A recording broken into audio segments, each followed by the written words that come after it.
So one of the things that I think we do talk a lot about it is kind of AI safety and AI risk. The current, I guess, common understanding would be, oh, that the smarter AI gets, the more dangerous it becomes. So this is actually not in the book, but this is something that we kind of allude to. This chart is not.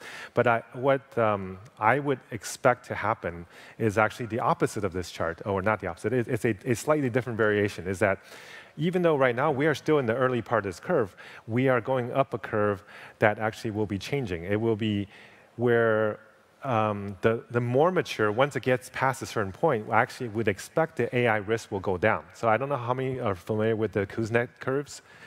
Essentially, there were studies in the 1960s by Simon Kuznets who showed that pollution and energy use and other things would actually go up initially as a country matures, but then over time it actually goes down once it gets to a certain point.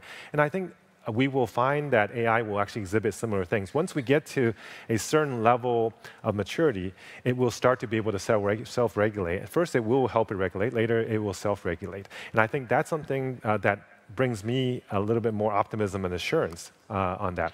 In fact, right now, if you look at the path forward, there's kind of three camps. There's a doomer camp that says we can't develop any more AI because the danger's ahead of us, and only good things are behind us, so we have to stop. And then there's the camp that says we have to go as fast as we can because danger's behind us, and if the faster we go, the better technology will help us.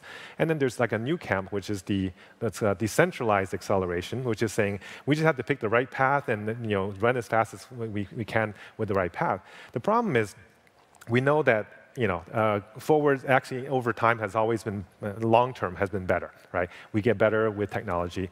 And we also know that it's not always perfect. There's going to be downsides. So really, the third choice is probably the better one, but even that one has issues. There's really no bear behind us. There's nothing chasing us. We don't have to run as fast as we can. We can run and walk at a slower pace. And the downside is not a choice of A or B. It's actually we will have to go through the down to get to the up. And it's not a single person walking. It's actually a bunch of people walking, 8 billion people walking. And we're all tied together. So if we don't all succeed, we actually all fail.